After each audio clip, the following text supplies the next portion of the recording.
Okay, hopefully the audio works today. I know the audio did not work. It's part of Thursday's video, which I apologize for. And I'm actually recording from the beginning, so the whole lecture should be there.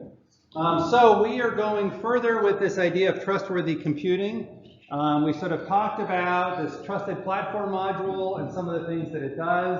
And we talked about, we sort of got to the point of how do we verify that what we're running is actually secure code. And I left you with a question, which we'll get to.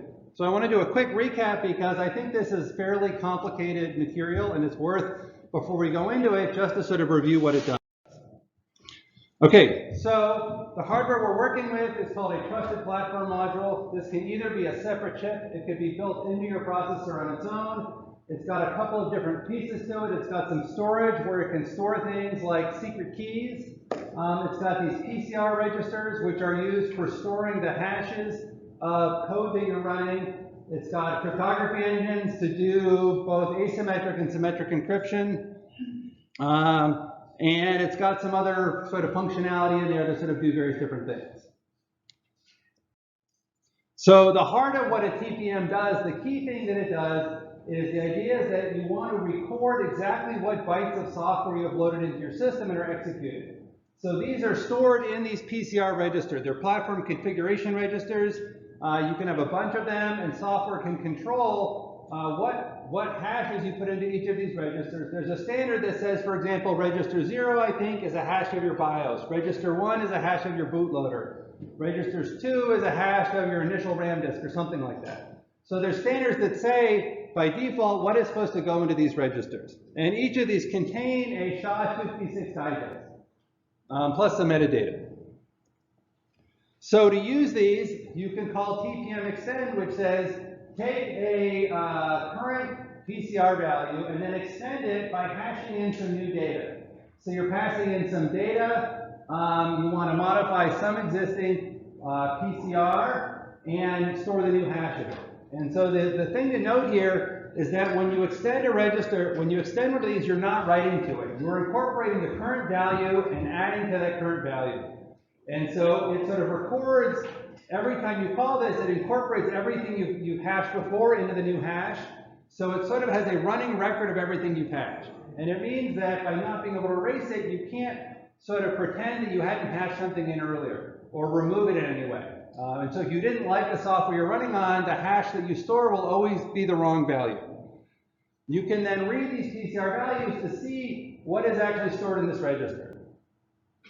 So what this means is, you know, if we call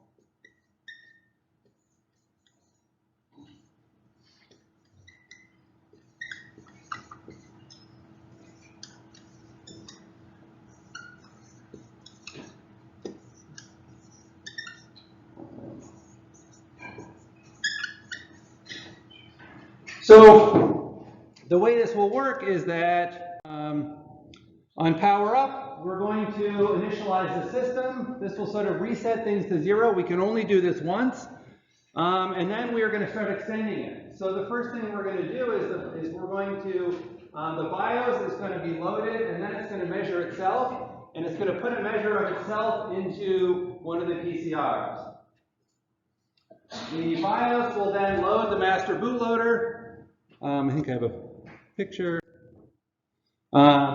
So the BIOS will load the master bootloader. The BIOS will be the code that will measure the master bootloader. So it is going to sort of call into the TPM to create the checksum or the hash over this master bootloader. The master bootloader will then load grub, which is the bootloader, the real bootloader. It will hash the bootloader and save that in a PCR. Grub loads the OS kernel. Before it runs the OS kernel, it hashes it and stores that in a PCR. So the key thing to note is that each level loads the next level, hashes it, and then starts executing the next level. The other thing to note is that we are trusting this piece of code here to both load it, to be loaded by hardware, and then it measures itself. So what does this mean about the BIOS, if you have a bug in your BIOS? It means that the BIOS could incorrectly measure itself and lie about who it is. So in this model, we are trusting the BIOS to do the right thing, and we are trusting the hardware to say that all of this mechanism inside the TPM works properly. So this is what we call the root of trust. If you trust your BIOS is correct, then you can verify everything else is correct. If your BIOS is incorrect, your sort of root fails and everything fails. This is just like with certification authorities where we had certificate chains and you had a root CA that was certifying various different other certificates underneath it. But this builds a chain where if everything works well, we can then say, is this the right OS kernel? If it is, we can say, was it loaded by the right grub? If that's okay, we can say, was that loaded by the right MBL? If that's okay, we can say, was it loaded by the right BIOS? Or by whatever order we want. But that allows us to sort of have trust that we're running a real trusted OS kernel where somebody told us these are the right bits that should be in the PCR values. And that is kind of the goal of trustworthy computing in the TPM, is to sort of run the bits of code you think you should be running. Yes? So that sequence runs on every boot? Yes. So then, since you're continuously extending the previous hash, how do you determine what a good hash is? So one thing to note is that we are both storing, the way it actually gets used is we actually store the original hash for some of these pieces. So one quick thing actually. So one is when you reboot your system, it clears all these out. The PCR init function will zero all these out, and you're allowed to call that only once.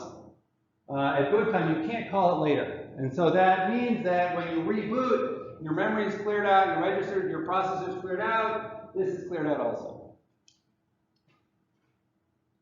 So there's another question, which is how do we know what the right value is here? How do we know what the right hash of the OS kernel is? One way to know is that Microsoft, when they release a new kernel, they can say, here is the right hash. When Linux releases a new version of Grub, you can incorporate the hash. Another thing you can do is when you install some software, during the installation process, if you believe you're installing it correctly, you can compute the hashes at that point and sort of check that next time you're rebooting, nothing has changed. So the question we had last time we ended on was, can software verify whether it was correctly booted? So can my application verify that all of this code running underneath it is the correct code? Has anybody thought about this since Thursday? Probably not. Any thoughts now?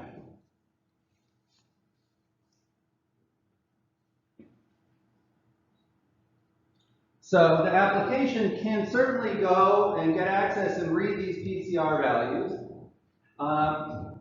If it has a list in the application of known good hashes or what should be in here, it can sort of look at those and see when I read these, I get the right value. So that seems promising.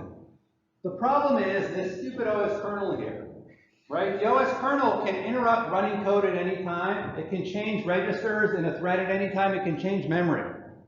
Suppose we have some code in the app.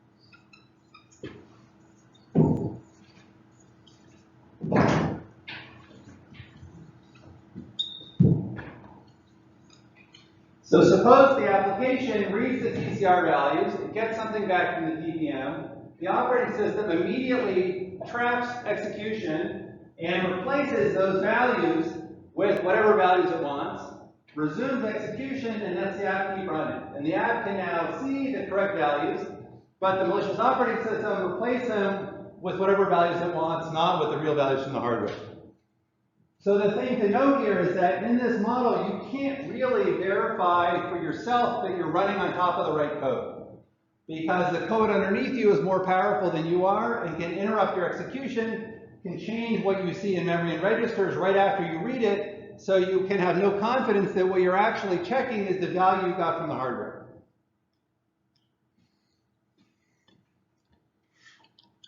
Yes. Is it possible that someone goes get the binary code of the application and then change the hash code is the expanded hash code? Wait, sorry, say that again? So application hard code, the expanded hash inside the binary file. Right. Is it possible that scan the binary file and change such hash code? The operating system? No, just before running the application. Yes, right. So it's possible that even if the application checked the value, you could change what is seen there. So the operating system could change the code directly to check for some other value. They could change the version stored on disk to be some other value. So what we have seen here so far is not enough, right? Because we are just reading PCR values and we can't verify they haven't been modified. So what this means is we need some way for the hardware to sort of sign these digitally. Suppose we have a digital signature using, RSA on these values. When we read it, then we can see that it's signed by the hardware, and we can verify the signature. That means that if that gets us closer, because when we do the comparison here, things will look better, right? We can sort of compare the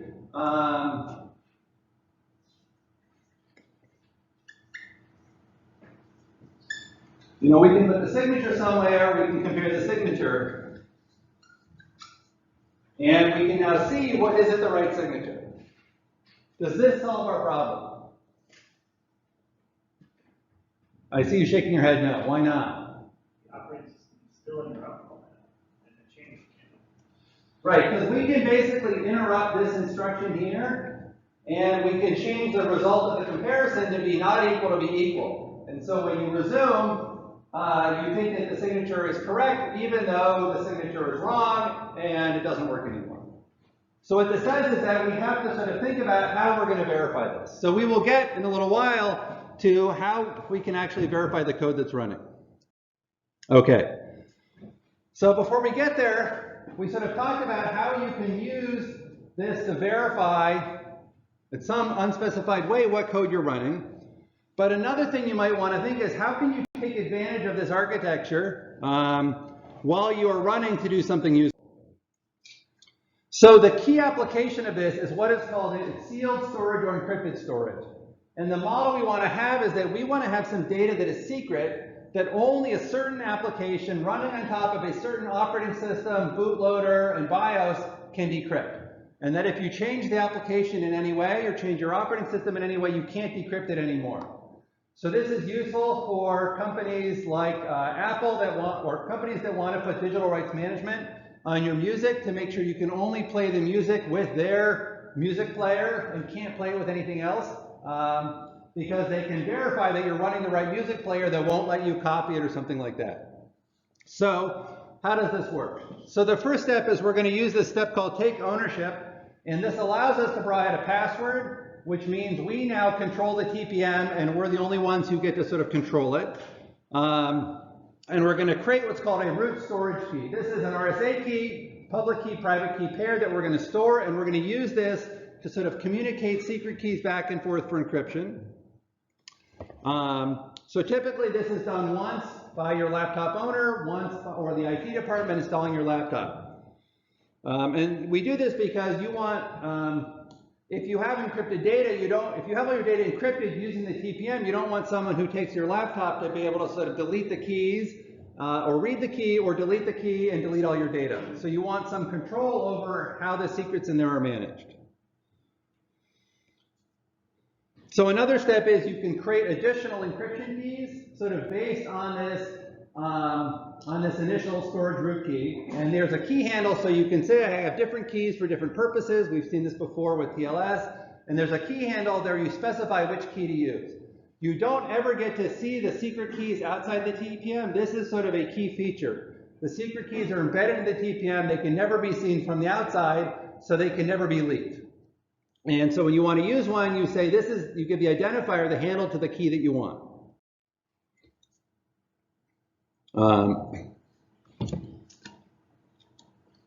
So now when you want to encrypt some data, there's a function TPM seal, and this will encrypt data using an RSA key where the secret key is stored inside the TPM. So to do this, you specify which key you want to use.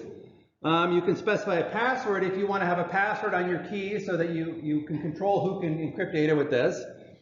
You can specify which PCR value. And so the idea is when we encrypt things, we're going to embed the PCRs of the code that was used to encrypt it. And then when we decrypt, we will only allow decryption to happen if the current PCRs have the same value. So this is how we record which software is running at the time that we encrypted the data, and then we verify the same software is running when we decrypt the data. And we do this 256 bytes at a time. So is this somewhat clear? We're going to take the RSA key, we're going to encrypt some data, and we're going to embed the checksums of the code we're running so that we can only decrypt it with that same code later.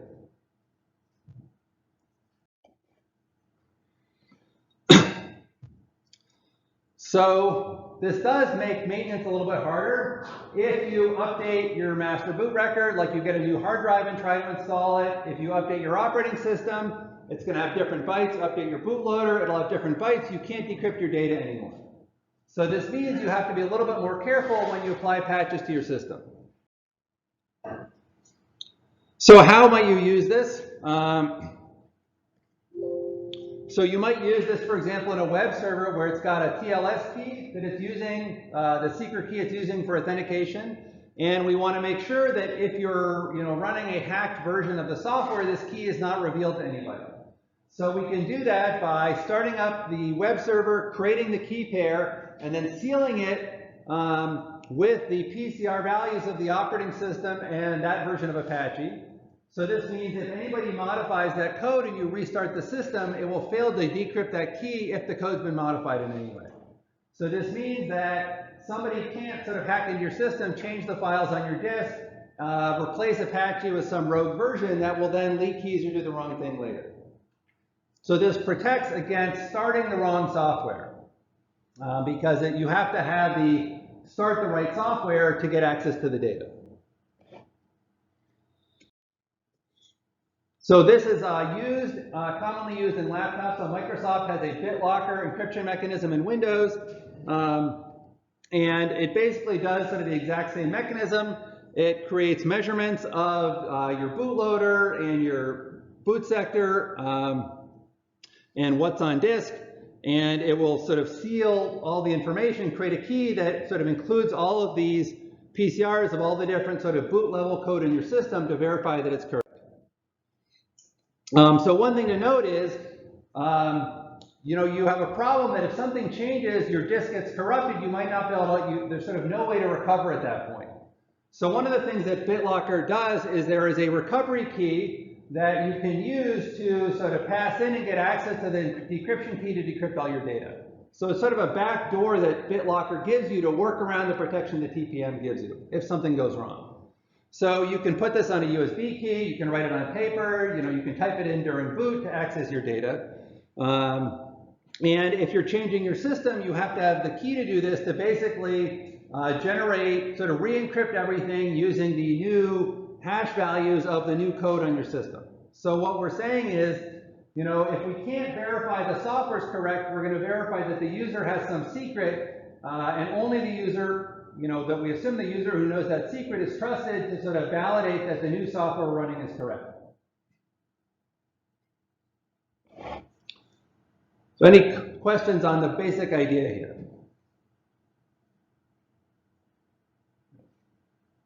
Yes? So if you change your hard disk, if you change your hard disk, then some of the stored PCR values will be incorrect.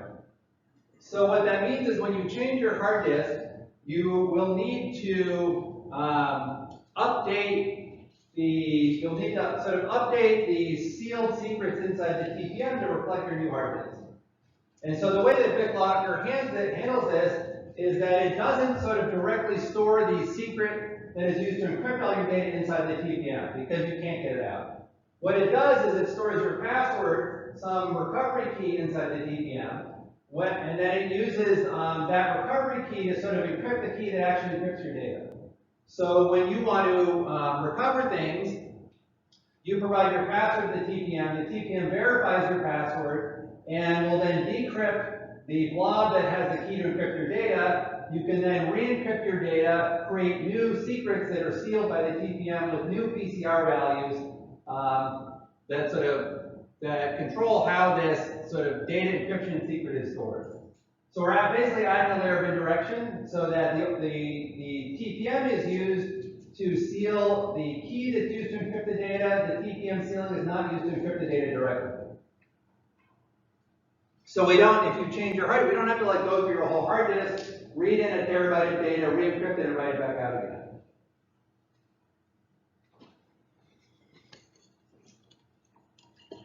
Okay, so BitLocker seems cool. Any thoughts on what is not cool about BitLocker? Or about sort of this notion of sealed storage? Where it might break down.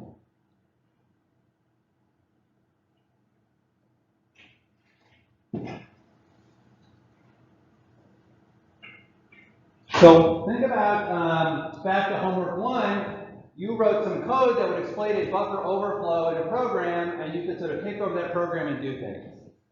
If you're using BitLocker and sealed storage on a program, is it still vulnerable to those same kinds of attacks? And the answer is yes. Just because you verified which bits you loaded doesn't mean that magically your program is correct and has no bugs in it. If you have bugs in your program, after you're running and it has access to all these secrets, you can still subvert the program to a buffer overflow, read those secrets out of memory, and send them over the network. So this system works well when you have bug-free code. If you have bugs, it doesn't really do anything to help you with those bugs. So it's attacking a different problem than having secure code, and sort of relies on having secure code. Another problem with this is that it has this assumption that when you turn your system off, everything goes away in memory, and when you restart it, the TPM, everything is zeroed out, so there's no secrets left in memory. So, and the reason is that if you unseal something in memory, and you reboot the system into an untrusted operating system, there's an assumption that an untrusted operating system can't see the memory. Now, it turns out that when you turn the power off, the data stays in memory, like 90% of the data stays in memory for about 10 or 15 minutes. So what this means is that I can go to your laptop after you've logged in, turn it off, boot off a USB drive into some other operating system, and then read the contents of memory, even though it's been turned off and not refreshed, and I can see enough things in memory that if you left any keys in memory, I can get them out again. This is called a cold boot attack. And you can imagine, you're going through security in an airport, you turn your laptop off so they can't decrypt things, and if you just turned it off, an agent could use this to still read the contents of memory, read your encryption keys out, and see everything on your hard drive. So this means that you need to be sort of very careful about what you, so the challenge here is that memory is just normal unencrypted memory. Any secrets you leave in memory stay in memory for a couple of minutes and are visible to an attacker, even if they don't know how to boot your system or how to get past BitLocker.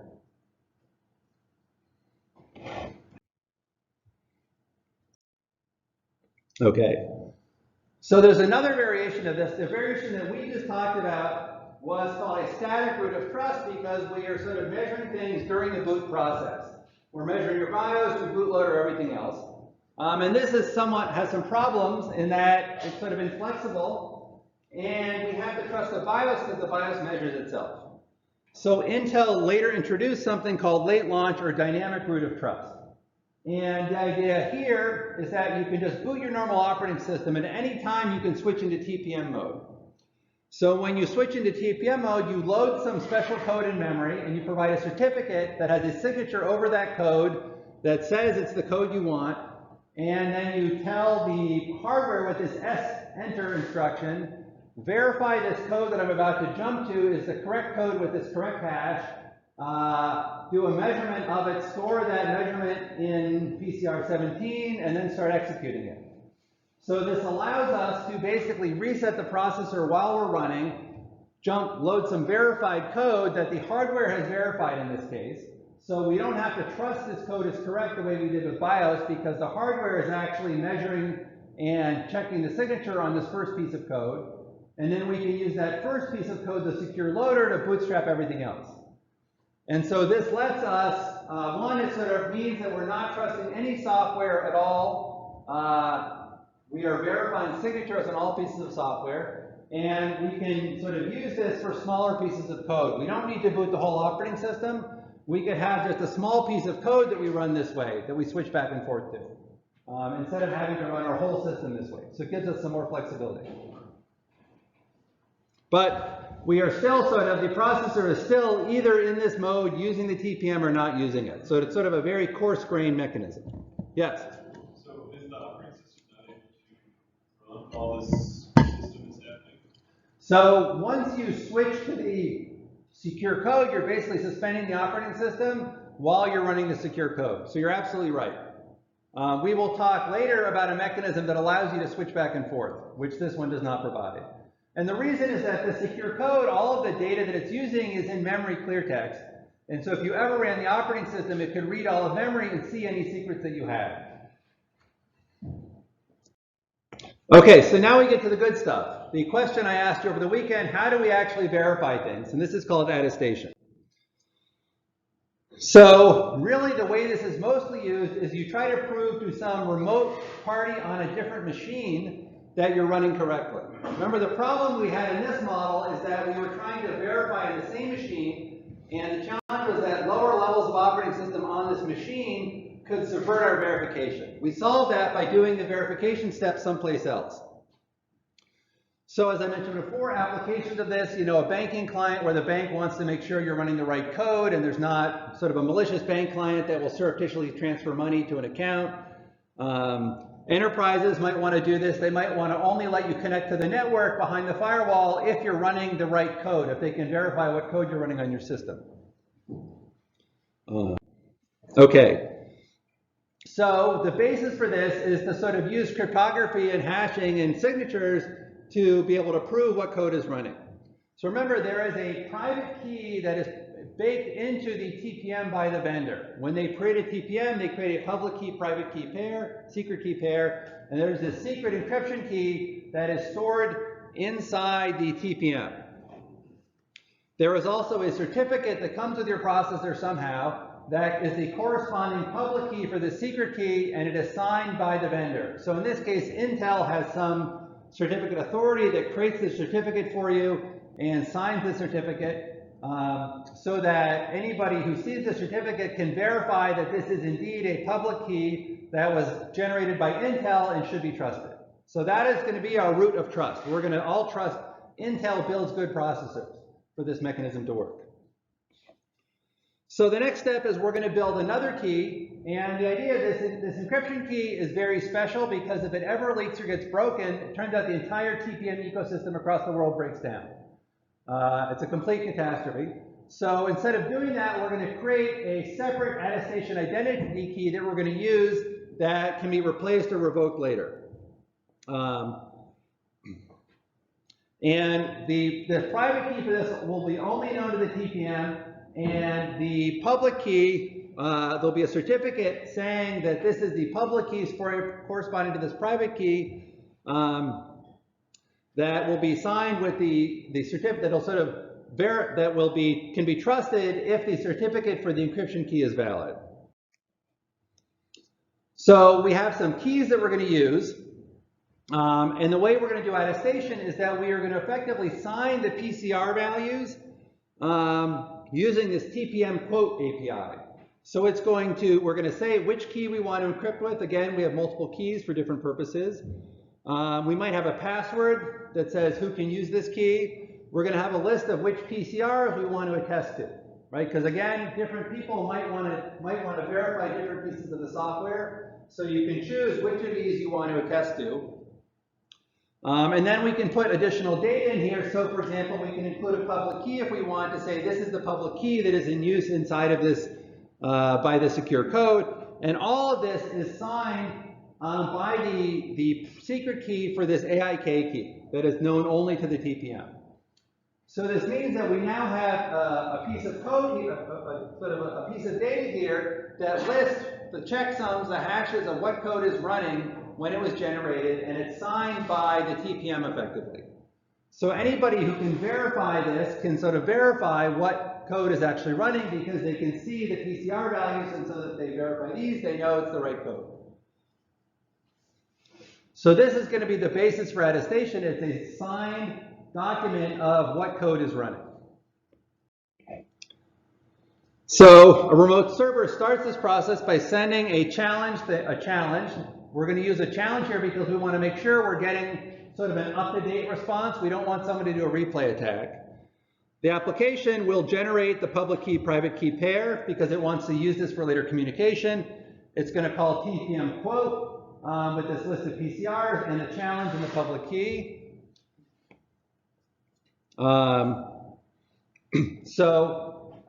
can then do a key exchange. It can then do a key exchange with the certificate. The remote server can verify the certificate that it got in the quote, that it's generated by an Intel machine, properly signed. It can look at the PCR values in the certificate to make sure they're the right PCR values and it's the right code.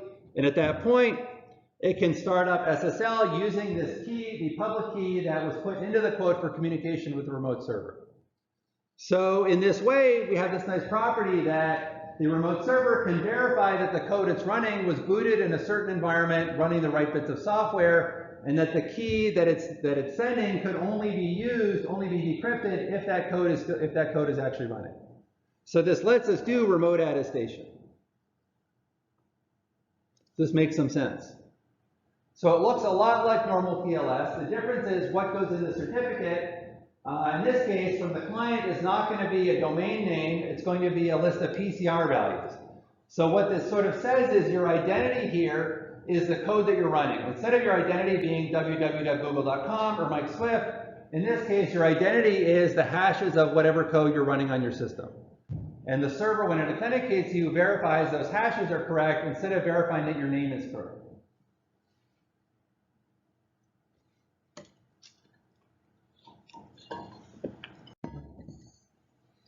So I said that we do this communication encrypted. What could go wrong if we did it in clear text instead? If we didn't use SSL to sort of send the information back and forth at the end?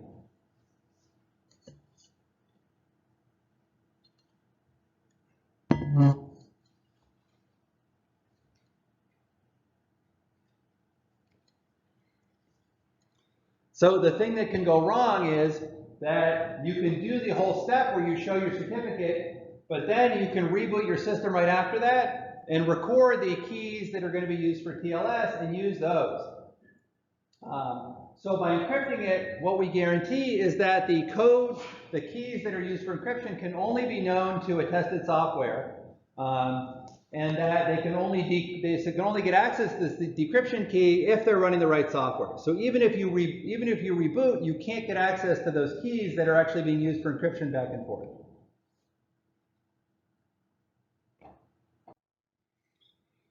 Okay, so that is the basics of attestation. So one of the problems with this model is that we're attesting to the current state only. It doesn't say whether it's compromised or what's happening. So people have built follow-ons. There's something called the integrity management architecture in Linux that will periodically checksum all the code in your system to see if it has changed or not. So it's like a background thread that knows what the hashes of your kernel should look like, and it will check to see if things change, to sort of try to continuously do attestation instead of doing it just once during boot. Another problem that's kind of interesting is what if I encrypt data in a way that can only be decrypted by code that's sealed by a TPM? So to only be decrypted by the right code, this means that my virus cannot be analyzed because any security analyst can't actually run a debugger. They can't modify the code or emulate the system to see what the virus does because the virus can only be decrypted and run on a real system running the right software. So this would mean you could create a virus that cannot be analyzed by anybody because we're sealing it so that only valid software can decrypt it. So it's kind of an interesting challenge for virus writers. So another problem I mentioned before is if one of these encryption keys get out, so the secret encryption key inside a TPM that is signed by Intel says this is a valid Intel processor. If you can get one of these keys out, then you can sort of boot any software you want. You can pretend to be anything you want, because the whole security of the system is sort of based on the root that the hardware is sort of signing what software is running. If you can fake that, you can claim to be any piece of software you want to any system that you want, that you can get access to. And so the whole mechanism breaks down because you have sort of broken something signed by the root that everybody trusts. So for this reason, there's a mechanism called certificate revocation. And what this means is there is a list published by certificate authorities that say, these are keys that I know have been leaked. You should never trust them. So because this is so bad, Intel should maintain a list that says, these are keys that people have broken for whatever reason. For the same reason, certificate authorities like VeriSign do the same thing. They will say, here is a list of keys that have been leaked or compromised somehow. And it means when you verify a certificate, you're supposed to download this list. At the same time, check to see if the key you're verifying is on that list, and if so, fail the verification.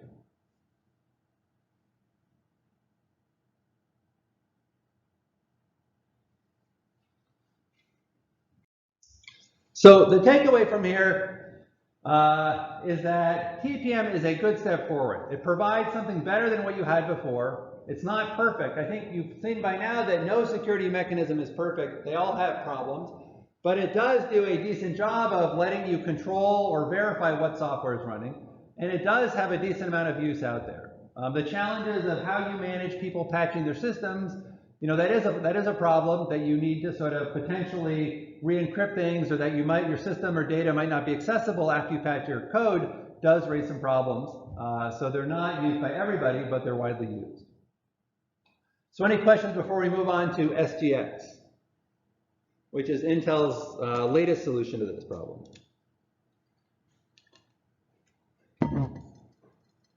Okay. So after building this TPM system, which they call Trusted Execution Technology, or TXT, people liked it, but they felt it was pretty inflexible because you had this model that either you were running untrusted code that wasn't verified for the TPM, or you could be running trusted code that's verified, but it was hard to mix. And they found that, in general, people want to run lots of different kinds of code at the same time, and the inability to mix was very limiting. So they came up with this idea of, what if we could have an enclave, which is an environment that we make just as secure or more secure than the TPM environment, but you can switch into it, run some secure code, switch out of it, run whatever you want. And you can run this on a multi-core, so you can have one core that's in your secure mode, other cores that are not in your secure mode. So it's very flexible. It's just sort of like making a system call, but instead of making a system call into the OS, you're making a call into the secure code. So that is sort of the goal of the system. The second thing is they wanted to keep attestation. So if whenever we trust code with secrets, we sort of want to make sure it's the right code. For the same reason we talked about before, if we're going to put some code in there and then trust it with our secret encryption keys, we want to make sure it's the right code that hasn't been tampered with already.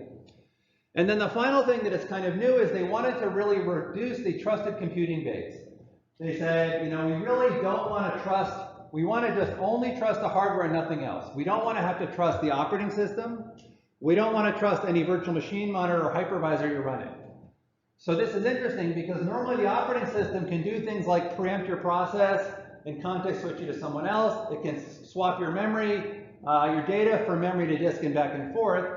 So how do we build a system where we don't have to trust the operating system, right? Because the OS could, when it swaps your memory, modify some bits or read the contents of memory and leak your secrets. When it's context switching you, it could look at the registers, maybe your encryption keys are in the registers at that point, and it could see your encryption keys. So we want to build a system that is not vulnerable to a compromised operating system. Part of this also reflects the fact that a lot of people really don't think Windows is secure, and this is a way to sort of run secure code on Windows without having to trust Windows. Sort of the backstory. So how do we do this? Right, this sounds difficult to not trust any software in your system outside the enclave, which is sort of what they're trying to do. So first, let's sort of get what this is for. The model here is very much the same model as TPM, but we can use it for sort of much smaller pieces of code.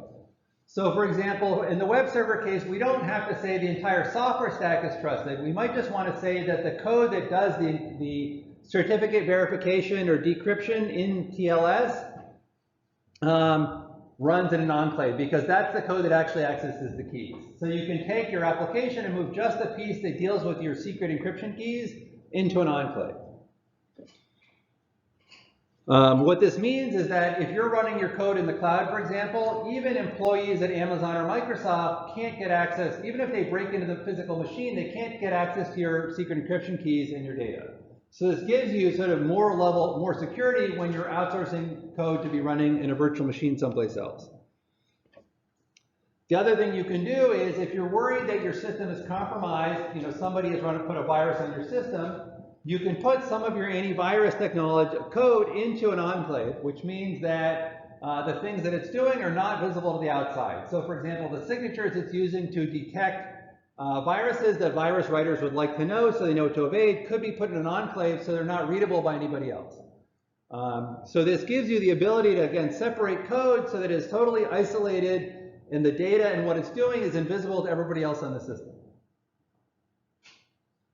So is the goal of SGX somewhat clear? Secure code on a system that we're sharing within secure code. We want to be able to switch back and forth. Okay, so how does it work? So an application will define part of itself to run in an enclave. This is the case where the web server defines its encryption code to run in an enclave. And the enclave is going to have isolated memory. So it's going to have some range of physical pages for its data that are going to be separate from the rest of the process. The rest of the process can't read or write these physical pages of memory. We then are going to have new instructions that allow us to make a call into this enclave. So there's instructions, I think E-enter enters an enclave to start running something. E-exit returns from an enclave. This is just like sys-enter to make a system call or sys-exit to return from a system call. The difference is, instead of calling into the OS kernel, we're making a call into an enclave. But it gives us a way to enter at a known address so we know where we're executing, and then when we exit, to sort of safely return control to the untrusted code. Yes? So it depends. I mean, the question is, there are certainly libraries that do a lot of this for you. But the hardware doesn't do this, or it doesn't do all this for you. The hardware breaks it down into little pieces that you can use. So there's been 20 or 30 research papers on how to take this and give a simple model of programming. So for example, one challenge is, I said the operating system isn't trusted. So that means the code of the enclave can't make any system calls like allocate memory, read from a file, right? So there's challenges in just using this native mechanism.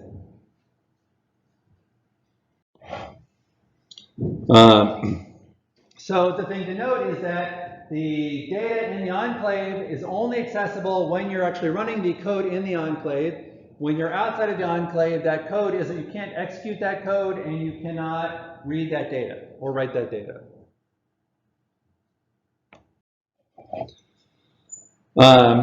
So the steps here is that the enclave data is going to be part of the process from the operating system perspective, but it's part of the process that you can't see from the untrusted code.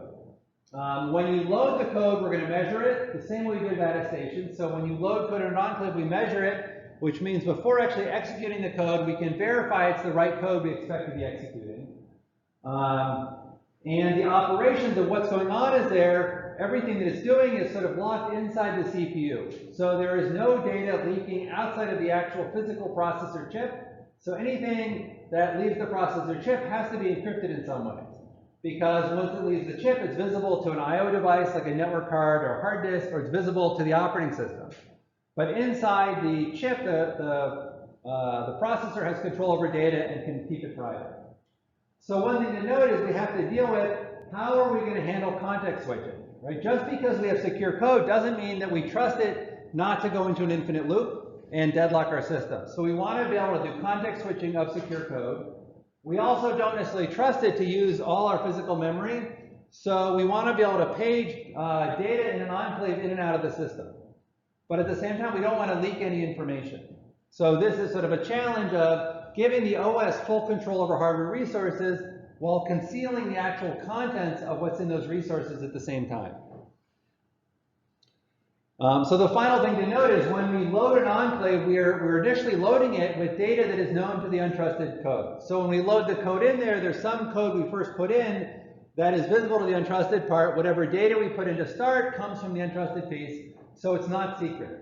So we need a way to sort of transition from that public piece to a secret piece where we can actually put secrets in. So the key notion here is that we start up an enclave with sort of only untrusted things. We can then verify it. Once we've verified it, we can pass the secrets in so it can start accessing the secret data.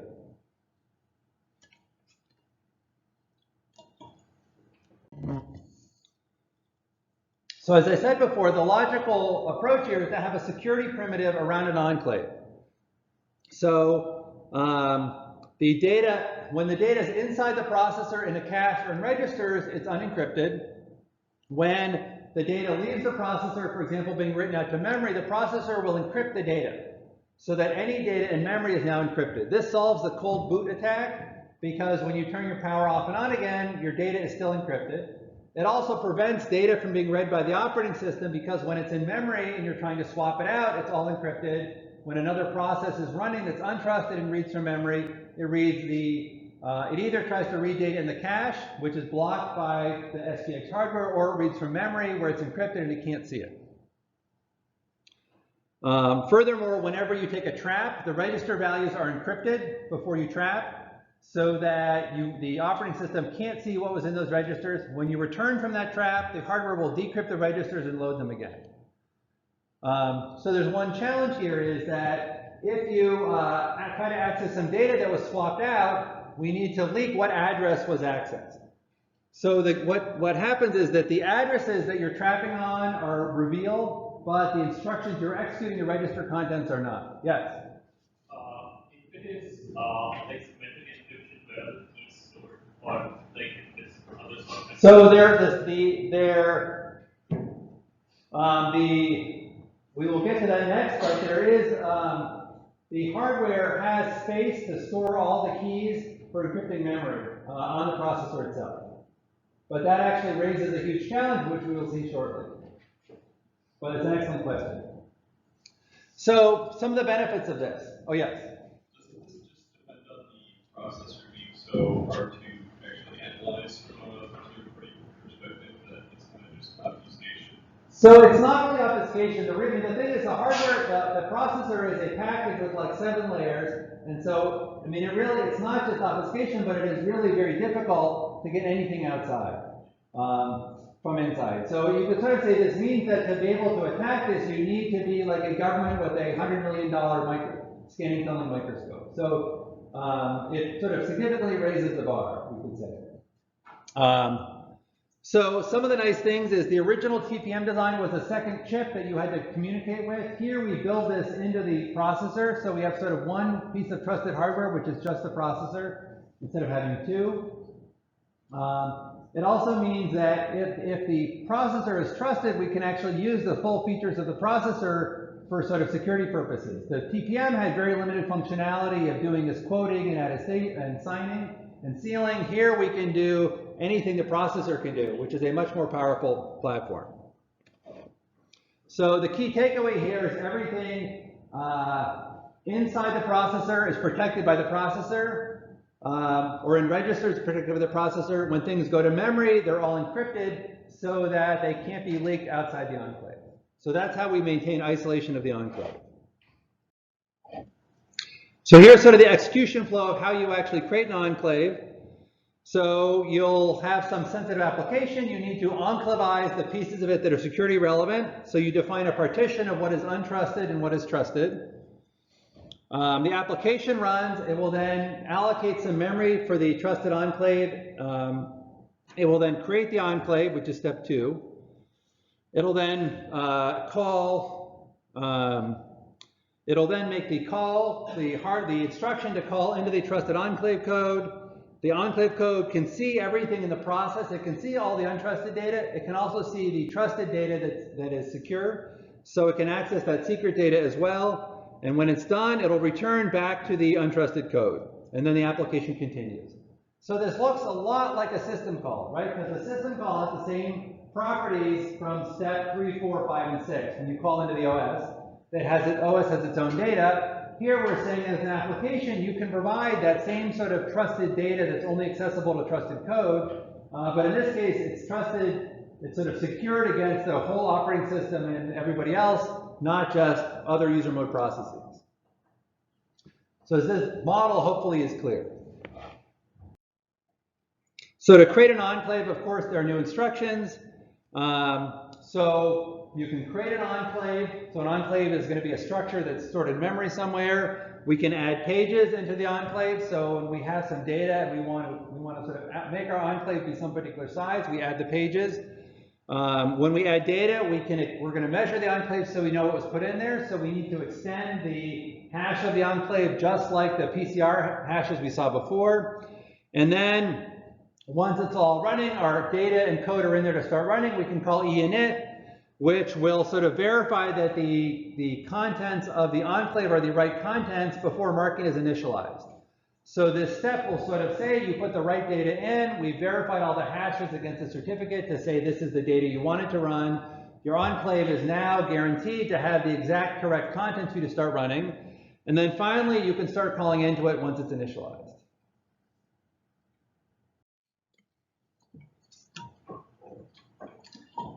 So just like we saw with TPM, there's going to be cryptographic hashes. In this case, there's sort of a cryptographic log of all the operations, where we're going to store in this log the contents that we add, the location of the page, any security flags, the order in which things were added. So we're going to verify very precisely everything that was done to modify this enclave during its initialization. We're going to record all that so we can verify that the exact right sequence of operations happened later. We can then use MR enclave. This will measure the enclave and basically produce a hash value over this log. This is really the identity. I said before that with the TPM, your identity becomes the code you're running. For an enclave, the identity again is the data you started the enclave with that is returned by this MR enclave instruction. So here's sort of a picture of how it works. You sort of are starting with an empty measurement. As you add data and metadata, you keep on extending this measurement with more hashes over both the previous measurement and the incoming data. So the same basic measurement model we saw with TPMs. Yes? Well, so you do this during the boot process, and you're doing it for every 256 bytes that you add. So if you're adding a megabyte, then you are doing this, roughly 4,000 times per megabyte. I mean, the good news is that processes are fast, right? But it says you don't want to sort of create enclaves willy-nilly because they're going to take a while to initialize. Okay, so that was how you start it. So we want to talk about how attestation works in this model. So in this model, there is an instruction report which will basically read out the measurement of your enclave. So the challenge is we would like to encrypt this report so that it can't be modified somehow. So what this means is we're actually going to solve that problem we had before measuring something in untrusted code because we're going to do the measurement in some other enclave. Because the measurement comes from an enclave, we can make sure the OS cannot interrupt the code and do anything. So if that enclave verifies an attestation, we can trust that it actually verifies it correctly. So we have solved this problem that you couldn't sort of verify things on the same processor. So what happens is you have some enclave that you want to measure as an application. Actually, let me go to the next slide. Better picture. Actually, this slide has a worse picture. Okay.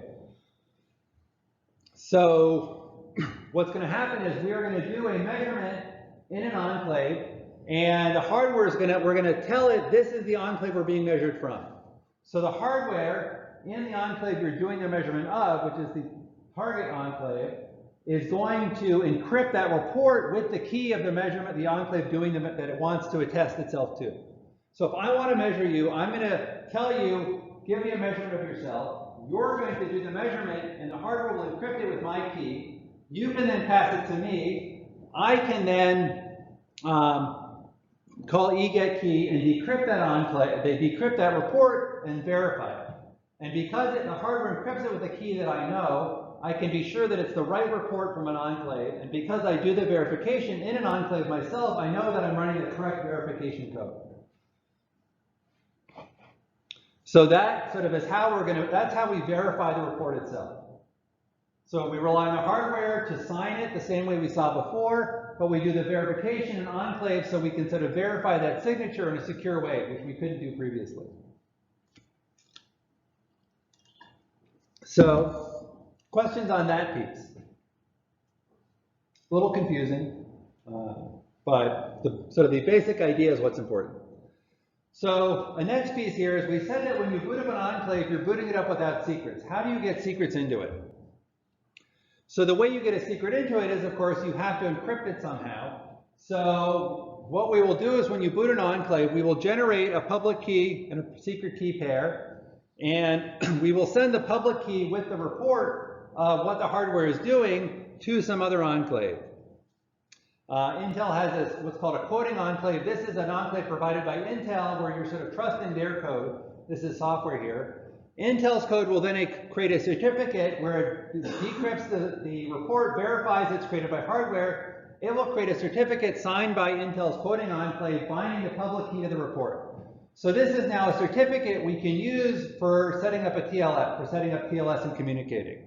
So once we have this, your code running in the enclave can use the certificate to do TLS authentication and encryption by sending this to some client. The client verifying the certificate again is going to see, oh, it's signed by Intel's quoting enclave, which was signed by Intel's hardware enclave, which is signed by Intel, and so we trust that the certificate is a good certificate. And this lets us, now we have a secure channel where we can pass whatever secret data we want into the enclave, because we now have a way to set up a TLS connection. So again, we are sort of bootstrapping the trust here by starting with just totally visible code, but once we can verify that it's the right code, I guess the other key here is that because it's running in an enclave, we can also be assured that the secret key it generates is not visible outside the enclave. So we can trust that this is indeed a private key here that we can use to pass secret data.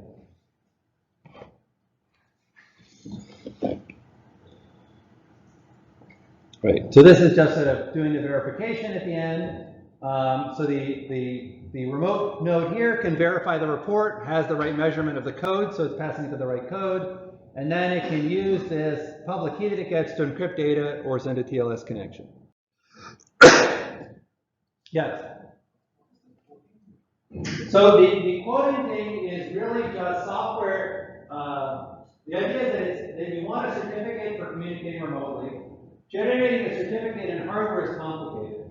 And so Intel has a special enclave called a quoting enclave whose job is to create certificates that bind a public key with the hardware measurement. And so what the quoting enclave does is it will just get the measurement encrypted for its enclave like we saw in the previous step, and then it will create a certificate that is signed with a key signed by Intel so people outside the system trust it. So it's an intermediary that generates certificates saying what code is running in this enclave. So I know this is I will admit, this is a mind-numbing level of detail between TPM and SGX. There's like a million pieces, and they're all very self-uncomplicated. And so you might wonder, like, what is it you actually should know? And I think the things I want you to know are this notion that your identity is your code, and that we can have the hardware verify the code that you're running, and then prove by signing this with some secret key to remote parties what code you're running. That is sort of the key element of both TPM and SGX, is some way to prove what code you're running so that you can decide to only trust the code that you're running. And then I guess the final piece is once you do this, the third piece, you can then have secrets that only that code can access. So you have a way of having secret data that only code you trust can access. If the code is manipulated somehow, it can't get access to the data. So I'm actually going to skip this piece on the memory encryption engine. But the key thing here is that all the memory is encrypted when it leaves the chip. And it does this by storing separate encryption keys for every place in memory. So it means that the amount of memory that you can store, people asked if this is a lot of space, you can only access about 128 megabytes in an enclave, because we have to store keys for all of this memory that you're accessing. So this means your enclaves can't be very big, or else you have to start swapping, and swapping is very expensive in this system.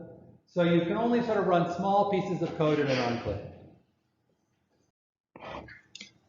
Okay, so we're finishing early today, which is a good thing given the complexity of the material.